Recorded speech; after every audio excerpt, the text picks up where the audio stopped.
Bienvenue dans Neuro After Work, votre escale hebdomadaire dans le monde fascinant de l'imagerie mentale et des neurosciences cognitives. Aujourd'hui, j'aborde un domaine fondamental de la cognition, la prise de décision et le rôle significatif que peut jouer l'imagerie mentale ou la visualisation dans l'amélioration de ce processus décisionnel. À travers le prisme des dernières découvertes en neurosciences, je vais vous expliquer comment cette pratique peut optimiser votre capacité à évaluer des options et à choisir avec plus de précision et d'efficacité. Alors, zoomons sur ce processus que nous exécutons tous quotidiennement, décider, et explorons comment l'imagerie mentale peut être un phare dans le brouillard de nos choix, nous guidons de façon plus éclairée. Vous êtes prêts ? Alors, je vous laisse vous imaginer au centre d'un labyrinthe très haut. Chaque chemin représente une décision potentielle, chaque tournant un choix à faire. Sans carte, il peut sembler impossible de trouver le meilleur chemin, n'est-ce pas ? Mais que se passerait-il si vous pouviez vous élever au-dessus du labyrinthe, même brièvement, pour voir clairement tout le parcours devant vous ? Eh bien, c'est ici que l'imagerie mentale entre en jeu. Notre cerveau, en particulier notre cortex préfrontal, joue ce rôle d'un navigateur sophistiqué, pesant les options pour ou contre, anticipant les résultats bien, ou pas top.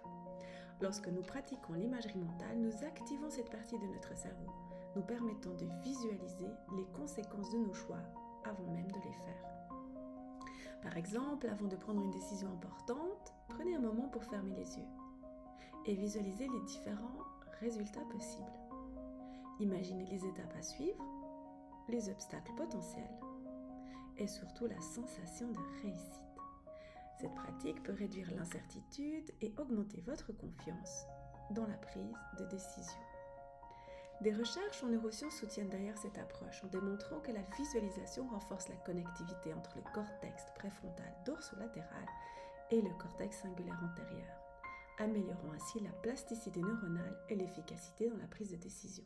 En résumé, lorsque nous engageons notre cortex préfrontal à travers la visualisation ou l'auto-hypnose ou l'hypnose, nous améliorons notre capacité à évaluer les avantages et les inconvénients de manière plus objective et à anticiper les résultats de nos actions. On facilite ainsi notre prise de décision qui est alors plus éclairée. Mais attention, la clé est dans l'équilibre. Tout comme un navigateur a besoin de clarté pour choisir le meilleur chemin, notre esprit a besoin aussi d'être clair et concentré pour utiliser efficacement son cortex préfrontal et donc l'imagerie mentale.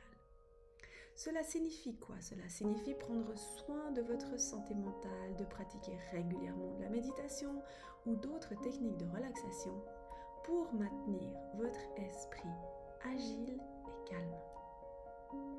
Voilà, cet épisode touche à sa fin. Et n'oubliez pas, la prochaine fois que vous vous trouverez à la croisée des chemins, souvenez-vous que vous avez un outil puissant à votre disposition, l'imagerie mentale ou l'hypnose.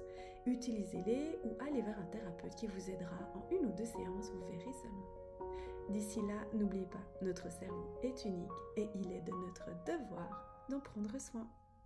Si cet épisode vous a plu, n'hésitez pas à le partager à quelqu'un qui pourrait en avoir besoin. Et bien sûr, si vous souhaitez être averti des prochains épisodes, activez les notifications ou abonnez-vous sur les plateformes en tapant Neuro After Work. Je vous souhaite un excellent week-end et vous dis à la semaine prochaine pour un prochain épisode sur les neurosciences cognitives appliquées à votre quotidien.